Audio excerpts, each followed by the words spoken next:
धेरैलाई लाग्छ युद्ध भनेको बन्दुक बारुद र लासहरूको कथा हो। तर अनवार पुस्तकका लेखक कार्ल भोन भन्छन् युद्ध हतियारको होइन, दिमागको खेल हो। दर्शकवृन्द, तपाईले यो भिडियो अन्त्यसम्म हेर्नुभयो भने तपाईले बुझ्नुहुनेछ युद्ध केवल ब्याटलफिल्डमा हुँदैन, यो राजनीतिमा हुन्छ, कारोबारमा हुन्छ, शक्तिको केन्द्रमा हुन्छ र कहिलेकाहीँ तपाईको आफ्नै जीवनमा हुन्छ। दर्शकवृन्द, आज हामी पुस्तकको सारांश होइन, युद्धको आत्मा बुझ्न खोज्दैछौँ। आज हामी पढ्दैछौँ पुस्तक अन वार, जसका लेखक हुनुहुन्छ कार्ल भोन। दर्शकवृन्द, लेखकको परिचय हामी सुरुमा राख्दैछौँ। दर्शकवृन्द, यो पुस्तकका लेखक कुनै साधारण लेखक थिएनन्। उनी प्रुसियन आर्मीका जनरल थिए। नेपोलियनको युद्ध देखेका, भोगेका र बुझेका व्यक्ति थिए। उनले युद्धलाई किताबबाट होइन, रगत, डर र निर्णयको दबावबाट बुझेका थिए। त्यसैले अन वार कुनै सजिलो पुस्तक थिएन। तर यो किताबले एउटा कुरा सधैँको लागि बदलिदिन्छ, तपाईको युद्धलाई हेर्ने नजर।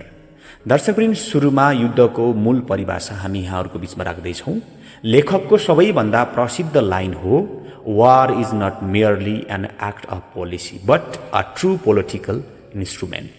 अर्थात् युद्ध भनेको राजनीतिको अर्को रूप मात्र हो। दर्शकवृन्द, यो वाक्य बुझ्नुभयो भने पुरै किताब बुझ्नुभयो। युद्ध भावनाबाट सुरु हुन सक्छ, तर नियन्त्रण राजनीतिले गर्छ। देश किन लड्छ? नेता किन युद्ध रोज्छ?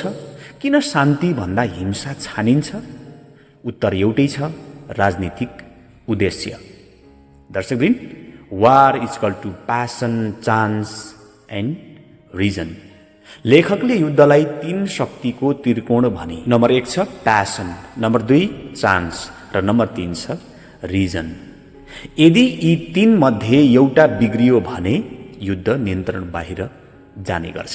तपाईले इतिहासमा देख्नु भएको धेरै युद्ध यही असन्तुलनका कारण हारिएका हुन्। दर्शकवृन्द, अब हामी कुरा गर्दैछौँ एब्सोल्युट वार भर्सेस रियल वारको बारेमा। लेखकले 2 प्रकारको युद्ध बताए। नम्बर 1 छ एब्सोल्युट वार, जहाँ पूर्ण विनाश लक्ष्य हुन्छ, कुनै सीमा हुँदैन र सिद्धान्तमा मात्र सम्भव छ।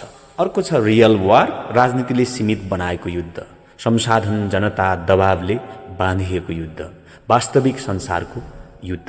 दर्शकवृन्द, नेपोलियनले एब्सोल्युट वार नजिक पुग्न खोजे, तर वास्तविकताले उनलाई रोक्यो। दर्शकवृन्द, अब हामी कुरा गर्दैछौँ फग अफ वार, युद्धको धुवाँ। लेखकको अर्को गहिरो विचार छ फग अफ वार।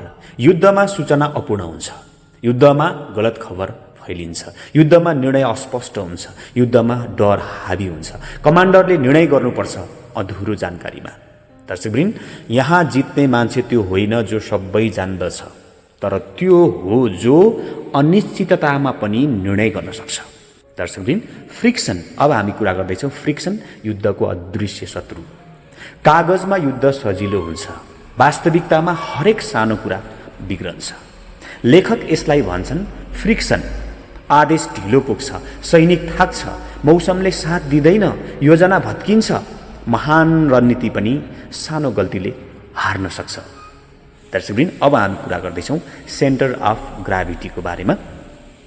युद्ध जित्न सबै ठाउँमा हमला गर्नु पर्दैन। दर्शकवृन्द, युद्ध जित्न सबै ठाउँमा हमला गर्नु पर्दैन। लेखक भन्छन् शत्रुको शक्ति जहाँ केन्द्रित छ त्यही प्रहार गर। यसलाई भन्छन् सेन्टर अफ ग्राभिटी। यो हुनसक्छ सेना, यो हुनसक्छ नेता, यो हुनसक्छ जनताको मनोबल, यो हुनसक्छ अर्थतन्त्र, यो हुनसक्छ गठबन्धन। जो यो केन्द्र चिन्छ ऊ युद्ध जित्छ। दर्शकवृन्द, अब हामी कुरा गर्दैछौँ डिफेन्सिभ वार भर्सेस अफेन्सिभ वार। लेखकले रक्षा डिफेन्सलाई आक्रमण अफेन्स भन्दा बलियो भने। किनभने रक्षामा भूमि चिनिन्छ, समय आफ्नो पक्षमा हुन्छ, जनता साथमा हुन्छ, तर रक्षाले मात्र युद्ध जितिँदैन। अन्ततः जित्न आक्रमण गर्नै पर्ने हुन्छ। दर्शकवृन्द, अब हामी कुरा गर्दैछौँ टाइम इन वार। युद्ध केवल स्थानको खेल होइन, समयको खेल पनि हो। ढिलो निर्णय हार निश्चित, चाँडो तर गलत निर्णय विनाश निश्चित। महान कमान्डर समयलाई शत्रु भन्दा छिटो बुझ्छ। दर्शकवृन्द, अब हामी कुरा गर्दैछौँ जिनियस इन वारको बारेमा। लेखकले मिलिटरी जिनियसको कुरा गर्छन्। जिनियस भनेको आइक्यू होइन, किताबको ज्ञान होइन। जिनियस भनेको दबावमा शान्त रहने सक्ने क्षमता। जिनियस भनेको दबावमा शान्त रहन सक्ने क्षमता, डरमा पनि स्पष्ट देख्ने आँखा, जोखिम लिने साहस। युद्धमा जिनियस जन्मिँदैन, युद्धमा जिनियस बन्छ। दर्शकवृन्द, अब हामी कुरा गर्दैछौँ वार एन्ड पोलिटिक्सको बारेमा। लेखकले बारम्बार सम्झाउँछन् युद्ध कहिल्यै स्वतन्त्र हुँदैन, यसलाई राजनीतिले नियन्त्रण गर्छ। राजनीतिक उद्देश्य स्पष्ट छैन भने युद्ध बेकार हुन्छ। त्यसैले धेरै देशहरू युद्ध जितेर पनि शान्ति हार्छन्। दर्शकवृन्द, अब हामी कुरा गर्दैछौँ लिमिटेड वारको बारेमा। सबै युद्ध पूर्ण विनाशका लागि हुँदैनन्। कहिलेकाहीँ दबाव सिर्जना गर्न, कहिलेकाहीँ सन्देश दिन, कहिलेकाहीँ सम्झौताका लागि। लेखकले यसलाई लिमिटेड वार भने। आधुनिक विश्वका धेरै युद्ध यही श्रेणीमा पर्ने गर्छन्। दर्शकवृन्द, अब हामी कुरा गर्दैछौँ मोरल फोर्सेसको बारेमा। लेखकले भन्छन् युद्धमा केवल हतियार होइन, मनोबल पनि लड्छ। फेरि यसलाई एकपटक, युद्धमा केवल हतियार होइन, मनोबल पनि लड्छ। विश्वास, डर, आशा, नेतृत्वमा भरोसा यी अदृश्य शक्ति हुन्, तर धेरै पटक निर्णायक।